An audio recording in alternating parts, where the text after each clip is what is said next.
Hello everyone, welcome back to my channel kids education.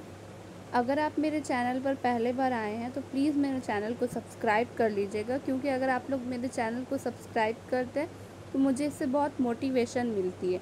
अगर आपको video अच्छी लगे तो प्लीज़ लाइक कर दीजिएगा। Okay, so in today's video I am going to explain the chapter meeting miss Trotwood, which is the chapter 4 of your class 5 new Mulberry English book. Okay, so this chapter is written by Charles डिकेन।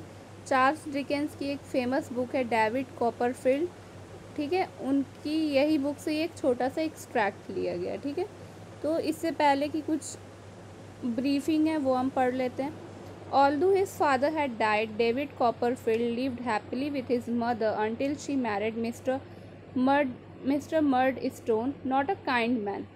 Okay, तो हुआ क्या कि David Copperfield अब के पापा की death हो जाती है, तो वो उसके बाद भी अपनी मम्मी के साथ खुशी खुशी ज़िंदगी गुजार रहा होता है।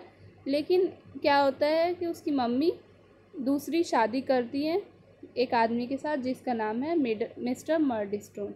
वो एक अच्छा आदमी नहीं होता। Mister Murdstone's equally unkind sister came to live with them. Then David mother passed away as well and mister Murdstone and his sister continued ill treating David. फिर क्या होता है कि डेविड की जो मम्मी है उसका डेथ हो जाता है। ठीक है, उसके बाद जो है मिस्टर मर्डस्टोन की जो बहन है वो भी उनके ही तरह अच्छी नहीं है, वो बुरी एक है, बुरी इंसान है। वो भी उनके साथ आके रहने लगती है और डेविड के मम्मी के गुजर जाने के बाद मिस्टर मर्डस्टोन की बहन दोनों मिलके डेविड के साथ बुरा सलूक करना स्टार्ट कर देते हैं। They made him work in a factory instead of sending him to school. So David went in search of his only living relative, his aunt Miss Betsy Trotwood.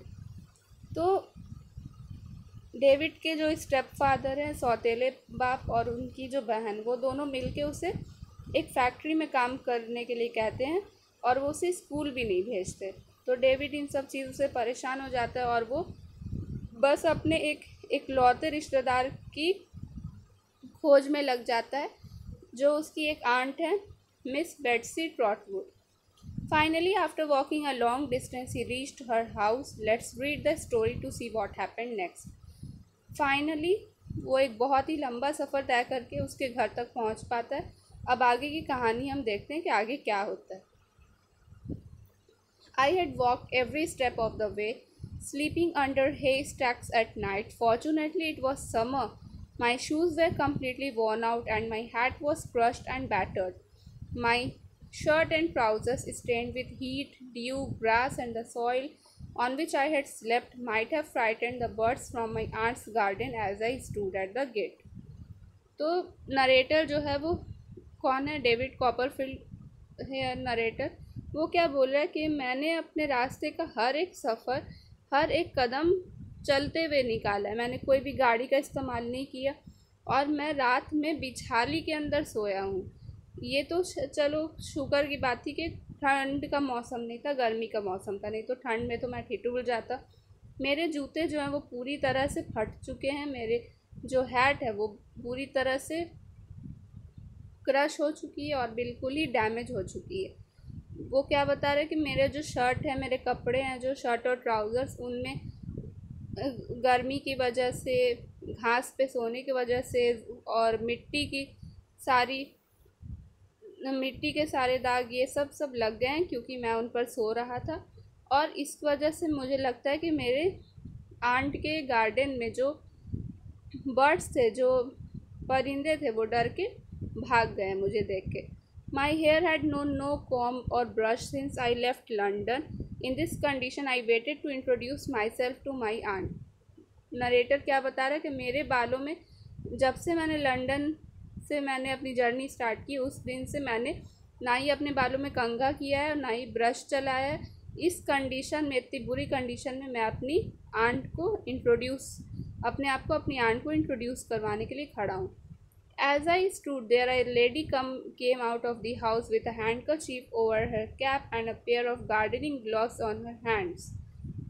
Narrator बोल रहा है कि वो वहाँ पे खड़ा ही रहता है। तभी एक उस हाउस से एक औरत बाहर निकल के आती है। उसके कैप के ऊपर एक हैंडकरचीफ यानी एक रुमाल बंधा हुआ है और उसके हाथों में गार्डनिंग ग्लव्स हैं। I was sure she was Miss Betsey from her walk for my mother had often described her to me. तो नरेटर को उसको देखते ही वो उससे पहली बार मिल रहा था, उसे अंदाज़ा हो जाता है कि यही मिस बेट्सी हैं, क्योंकि उसकी जो मम्मी है उसकी मम्मी ने उन्हें बहुत बार उसके बारे में बताया था, मिस बेट्सी के बारे में। Go away said Miss Betsey shaking her head, go along, no boys here. Miss Betsey अपने सर को नाम में हिलाती है और बोलती है कि मेरे घर पे कोई लड़के नहीं रहते, तुम यहाँ से जाओ। I watched her as she marched to a corner of the garden, then I went softly and stood beside her. तो ये कह के वो एक उस गार्डन के एक कोने में चली जाती है। नरेटर धीरे धीरे उसके पास पहुंचता है और उसके पीछे जाके खड़ा हो जाता है। If you please ma'am, if you please aunt, I am your nephew. तो नरेटर उससे जाके क्या कहता है धीरे से कि मैं आपको बताना चाहूँगा कि मैं आपका ही भांजा हूँ। Oh lord, said my aunt and sat flat down in the garden path. तो जो उसकी आंटी रहती है वो रास्ते में ही बैठ जाती है, ये कहते हुए कि हे भगवान, I am David Copperfield of Blunderstone in Suffolk where you came when I was born. I have been very unhappy since my mother died. ये अपना इंट्रोडक्शन करवा रहा है कि मैं डेविड कॉपरफील्ड हूँ, मैं ब्लंडर स्टोन से आया हूँ सफॉल्क में। जब आप मेरे पैदा होने के वक्त वहाँ पे आई थी, जब से मेरी मम्मी की डेथ हुई है मैं तब से बहुत ज़्यादा परेशानी में हूँ। I have been taught nothing and made to work instead of being sent to school.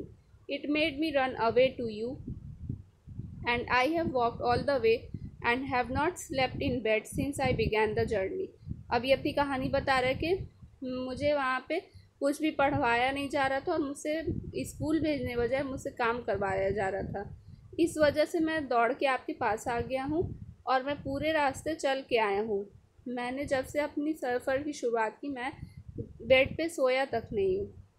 Here my self control gave way and I burst into tears. जो डेविड कॉपरफील्ड है वो इतने दिनों से इतनी परेशानी उठा रहा था, आखिर उसका जो कंट्रोल था अपने ऊपर वो हट जाता है और वो आंसुओं में बह जाता है। My aunt got up in a great hurry and took me into the house. The first thing my aunt did was to give me lots of strange tasting tonics. Then she heated a bath for me. Narrator बता रहा है कि मेरी aunty जल्दी से खड़ी होती है और वो मुझे घर के अंदर लेके जाती है। पहला काम जो मेरी आंटी करती है वो ये होता है कि वो मुझे बहुत सारे अजीब से टेस्ट वाले टॉनिक्स पिलाती है। टॉनिक का मतलब होता है वो मेडिसिन जिससे हमारे अंदर एनर्जी आ जाए, और वो उसके बाद मेरे लिए नहाने का इंतज़ाम करती है। After that she gave me a shirt and trouser belonging to Mr. Dick, a nice old man who lived in my aunt's cottage, covered me with 2 large warm shawls and led me to a soft comfortable sofa where I fell asleep. उसके बाद narrator को उसकी aunty एक shirt देती है, trousers देती है जो कि मिस्टर डिक के थे। मिस्टर डिक एक बूढ़े आदमी थे जो कि मिस बेट्सी के कॉटेज में पहले रहा करते थे। फिर उसकी आंटी उसके ऊपर 2 बड़े बड़े शॉल डाल देती हैं और उसे एक कंफर्टेबल सोफ़ा में कहती हैं कि तुम सो जाओ, और वहाँ पे जाके वो सो जाता है। That was the beginning of my aunt's adoption of me. She wrote to Mr. Murdstone and he and his sister arrived a few days later and were scolded by my aunt for the way they had treated me. तो narrator बोला कि ये शुरुआत थी मेरी aunty की मेरी ख्याल रखने की। उसकी मिस बेट्सी जो है मिस्टर मर्डस्टोन को ख़त लिखती हैं और उसके कुछ दिनों के बाद मिस्टर मर्डस्टोन की बहन दोनों इनके घर आते हैं। इनकी मिस बेट्सी जो है वो उन्हें बहुत ज़्यादा डांटती हैं, इसलिए क्योंकि उन्होंने नरेटर के साथ बहुत बुरा सलूक किया था। Mister Murdstone said finally he would take me back, but if I did not return there and then his doors would be shut against me forever. Mister Murdstone क्या कहते हैं कि ठीक है, मैं इसे ले जाने के लिए तैयार हूँ, लेकिन अगर अभी भी ये मेरे साथ नहीं चलेगा तो मेरे घर के दरवाजे इसके लिए हमेशा हमेशा के लिए बंद हो जाएंगे। And what does the boy say said my aunt, are you ready to go David. तो जो मिस बेट्सी हैं वो पूछती हैं कि मेरे बच्चे का क्या कहना है, क्या तुम डेविड जाना चाहते हो इनके साथ। I answered no and pleaded with her not to let me go. Narrator answer करता है कि नहीं, मुझे बिल्कुल भी नहीं जाना, और वो अपनी आंट से रिक्वेस्ट करता है कि प्लीज़ मुझे इनके साथ नहीं भेजिए। She pulled me towards her and said to Mr. Murdstone, you can go when you like. I'll take my chance with the boy. Miss Betsy narrator को अपने गले लगा लेती है, डेविड कॉपरफील्ड को, और मिस्टर मर्डस्टोन से कहती है कि तुम जब भी जाना चाहते हो जा सकते हो, मैं इस लड़के को संभालना चाहूँगी। When they had gone, my aunt announced that she would be my guardian and that I should be called Trotwood Copperfield. Narrator बता रहा है कि जब वो लोग दोनों चले जाते हैं तो उनकी जो आंट है मिस बेट्सी, वो ये ऐलान करती है कि वो नरेटर की अब से गार्जियन है, और नरेटर को एक नया नाम देती है, ट्रॉटवुड कॉपरफील्ड। ठीक है, तो इस दस आई began my new life in a new name and with everything knew about me. तो नरेटर बता रहा है कि अब से मेरी ज़िंदगी की एक नई शुरुआत होती है एक नए नाम के साथ, और अब मेरे ज़िंदगी में सब कुछ नया है। My aunt sent me to school at Canterbury since there was no room at the school for boarders. She arrange for me to board with her old lawyer mister Wickfield. Narrator बता रहा है कि उसकी aunty उसे एक school में भेजती है। वो स्कूल कैंटरब्यूरी में था, क्योंकि जो बोर्डिंग से जो लोग आते थे उनके लिए कोई रूम नहीं था, इसके वजह से मिस बेट्सी ने नरेटर का रहने का इंतज़ाम एक उसके ओल्ड लॉयर थे मिस्टर विकफील्ड, उसके साथ कर दिया। My aunt was as happy as I was in this arrangement. Mister Wickfield's house was quiet and still and his daughter Agnes, a child of about my own age, was bright and happy. Narrator बता रहा है कि मैं और मेरे aunty दोनों ही इस arrangement से खुश थे। मिस्टर विकफील्ड का जो हाउस था वो एक शांत जगह पे था, एक शांति भरा था, और उनकी एक बेटी थी एग्नेस, जो कि नरेटर के ही एज की थी। वो बहुत ही ज़्यादा खुश रहने वाली एक लड़की थी और वो जोश में रहती थी। The school I now went to was better in every way than Salem House, but I felt very strange at first. Narrator बता रहे कि अब जो मैं नए स्कूल में जा रहा हूँ ये सैलेम हाउस से तो बहुत ही ज़्यादा अच्छा है। सैलेम हाउस वो स्कूल है जहाँ पे नरेटर पहले जाया करता था, लेकिन उसे बहुत अजीब लगता है पहले पहले। It had been quite a while since I was at a school with companions of my own age. It seem to me that I had forgotten everything I had learn. Narrator बोल रहा है कि मुझे school गए हुए बहुत ज़्यादा ही as हो गया, मुझे स्कूल गए हुए बहुत ज़्यादा ही टाइम हो गया है, इसलिए मुझे ऐसा लग रहा है कि मैंने जो कुछ भी सीखा था वो सब अब मैं भूल गया हूँ। However, I felt better when I went to school the next day, and a good deal the better the day after, and so on, that in less than a fortnight I was quite at home and happy among my new companions. Narrator बता रहा है कि जैसे जैसे वक्त बीतता गया मुझे स्कूल जाना अच्छा लगने लगा, और दिन गुजरते गए, और 2 हफ्तों के अंदर ही अंदर मैं अपने नए दोस्तों के बीच में खुश रहने लगा था। Trot, said my aunt when she left me at Mr. Wickfield's, never be mean in anything, never be false, never be cruel. I will come and visit you soon. And now the pony's at the door and I am off. Miss Betsey क्या कहती है narrator से कि जब वो उसे छोड़कर जा रही होती है मिस्टर विकफील्ड के घर पे, कि तुम किसी भी चीज़ को लेके कभी भी झगड़ा ना करना, कभी भी झूठ मत बोलना, और कभी भी चालाकी मत करना। मैं जल्द ही तुमसे मिलने वापस आऊँगी, और दरवाजे पे मेरी घोड़ा गाड़ी खड़ी है, तो इसके लिए मुझे अब यहाँ से जाना पड़ेगा। She embraced me hastily and went out of the house, shutting the door after her. When I looked into the street, I noticed how sadly she got into the chaise and that she drove away without looking up.